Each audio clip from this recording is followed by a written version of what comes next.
So you're playing a basketball game. You're about the second quarter just ended. You're about to tie the game up, and and then you gather the team around to figure out what to do next. And then you got four guys and a lady with very pillowy lips. Goes, hey, we got a plan. We came up with a plan. How about we quit and go home? You tell those fucking people to get back on the bench and shut the fuck up. You tell them to fuck off. You tell them to fuck right off. And that's what Chapo Trap House needs to do is they need to fuck off. Because that's how cowards talk. And cowardice is what happens when people give you a lot of money and you become insulated from the world. You become a shit stain on your mother's fucking panties. Thinking of in those terms is a waste of time. But whether or not to vote for Biden is an individual choice. You can do it or not, or you can wipe your ass at the ballot. It has no real moral weight because no individual vote has any kind of moral weight. It's the snowflake and the avalanche. The individual snowflake lands on you with nothing, and that's the same thing with the morality of casting an individual presidential ballot. So do what you want to do, but talking about it all the time, it's just absolutely pointless because there's no. Okay, yeah. So what I like there that the little debate trick he used is he tried to turn it into a moral argument and not a strategic argument. So we'll set this, but we can talk about it on the moral level. The moral level would be um, one candidate has a border policy in which border guards are finger blasting fucking refugee kids inside of fucking cages. All right. To tell people to stay at home and not vote against that is not just immoral, it's aiding and abetting. But as far as snowflakes, speaking of snowflakes, by the way, isn't this the fucking guy who responded to the pandemic by sitting in his fucking apartment all day, fucking dropping brown acid and babbling fucking philosophical jibber jabber into the fucking camera? Dude, he talks like fucking. He reminds me now. Fucking Matt Christman reminds me of Matthew McConaughey and fucking True Detective. It's just like pessimism. It's all just pessimism disguised as fucking as depth. I'm counting down the days till he fucking pulls a fucking Chris Benoit with his fucking Bowflex. Of course, he has to take his Bowflex out of the fucking box first. But the thing is a snowflake is one snowflake, but many snowflakes is a fucking avalanche. That's how elections win in a quote unquote representative democracy. What's really fucking funny is I didn't hear him fucking making that same argument during the fucking primary when it came to Bernie. During the primary, when it came to Bernie, every fucking vote counted. Now all of a sudden your vote doesn't mean anything. Oh, there's no fulcrum of power there. It's all any claim that there is just a way to justify to yourself that you're not selling out by saying telling other people to vote. Yeah, for Biden. it's just like I have no problem with people doing that. Like, you know, I'm not gonna heckle and browbeat people who said they were never gonna vote for Biden when, like, you know, when they feel like the gun is really to their head. They're like, I guess I'd rather have. It's your choice. I'd rather Biden be in charge of. Yeah, I like. Here's another little debate tactic. I mean, I swear to God, if fucking the Koch brothers aren't funding these motherfuckers, then they should be, because like this is fucking A+ fucking propaganda. So he did a little trick there. He reframed the situation. He's actually trying to make it. He's starting from the standpoint, from the frame that to stay at home and not vote against Nazis is where the moral high ground is. There's not a single fucking ethicist on the fucking planet who will sit there and tell you that voting for the lesser of two evils is the solid moral move. Not one. But somehow he just started from the standpoint that voting for Biden when there's two candidates is immoral. But don't worry, folks. He's not going to bother you about that. He's just going to subtly or not so subtly encourage you to not do it and to allow Nazis to rule for another 4 fucking years. The president, you know, but like, don't delude yourself that you are going to be the one that's going to you're going to be the marble that fucking is definitive and yeah, like Animal House when they take the marbles, like one marble, all the fascist frat boys, they didn't fall on like one marble, they fell on a whole sea of marbles. That's like, hey, grown-up Haley Joel Osment here apparently doesn't understand basic math. In the giant bowl we're all pissing into. No, of course not. They're demanding, what it is they're demanding that you submit in some fashion, that you publicly abase yourself and admit that, yes, I'd rather have Joe Biden than Trump. All right, sure. Yeah, those people don't actually exist. This is another fucking clever propaganda move. That's never fucking happened. Ever. Another little, but he's what this the bourgeois socialist that George Orwell warned you about here, Virgil Texas, who's actually, I like to call him the cute one. What he's trying to do here is he's trying to make it about your pride, not about survival, not about a pandemic, not about. And by the way, the idea that Joe Biden is going to veto Medicare for all is fucking delusional. I've never seen a bluff so bad. That's impossible. That's over. For-profit healthcare is over. Unless, of course, you elect Nazis. In which case, it's a strategy for working-class genocide. But what Virgil Texas is trying to do is he's trying to make it about your emotions, your feelings. He's trying to create this illusion that there's a bunch of Biden supporters out there going, ha, ha, ha, ha, ha, ha, ha. No, dude, actually, I've never seen a Biden bumper sticker. I've never seen a Biden t-shirt. There are no Biden bros. And in fact, I remember during the primary, I was fucking hectoring motherfuckers. I was shitting on people. I fucking told people, if you vote for any other candidate other than Bernie, that's a vote for Trump. Well, to be morally, ethically, and politically and intellectually consistent, I would have to say that if you don't vote for Joe Biden, you vote for Donald Trump. That's what's fucking hilarious about this shit. But he's trying to pretend that there's some fucking group of fucking Biden supporters who want you to bend the knee. And so that's going to justify you bending the knee to a fucking demon game show host and his fucking brown shirts.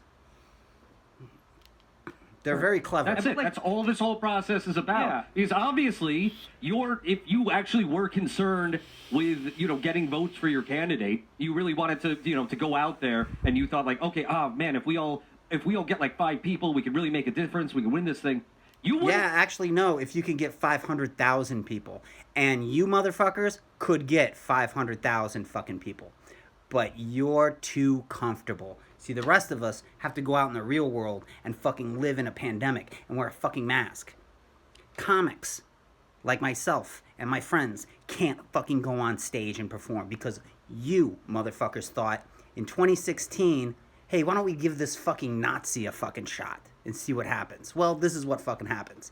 And you have to be it's absolutely insane that I'm even having to make this fucking video. And it's absolutely, and if you had any fucking balls, you'd go on Sam Cedar's show, or you fucking go talk to fucking Vaush, and you'd have a debate on this. But you're fucking sellouts who can't fucking stand the fucking heat. And now you're crying.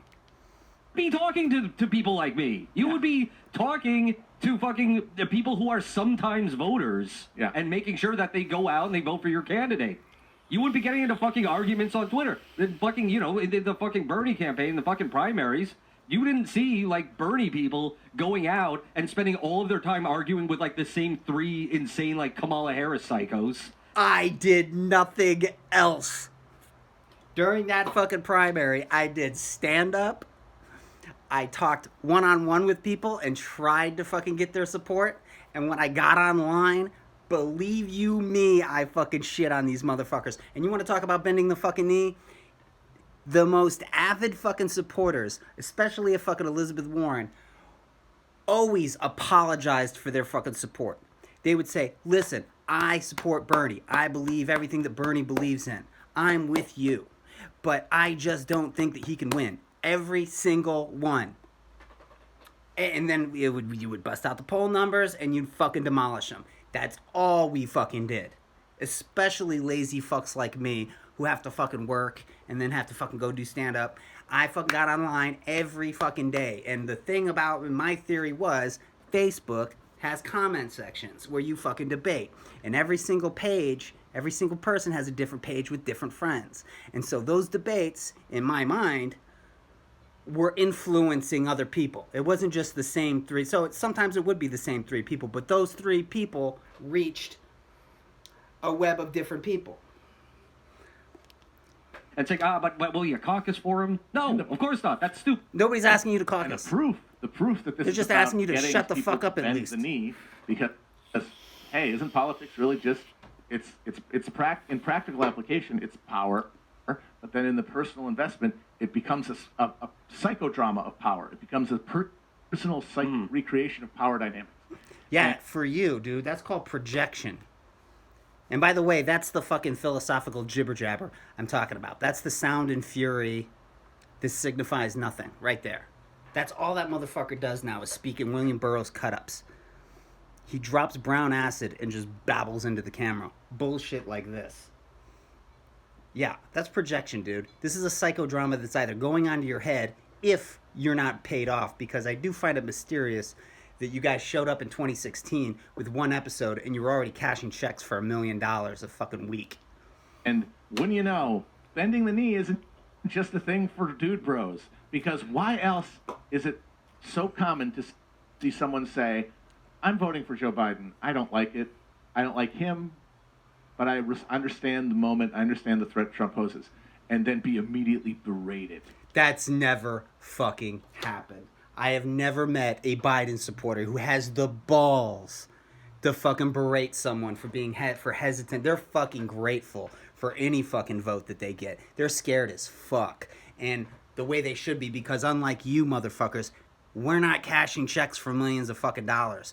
Our fucking careers aren't based upon sitting in a fucking basement, dropping brown acid, and counting down the days till I hang myself on my Bowflex.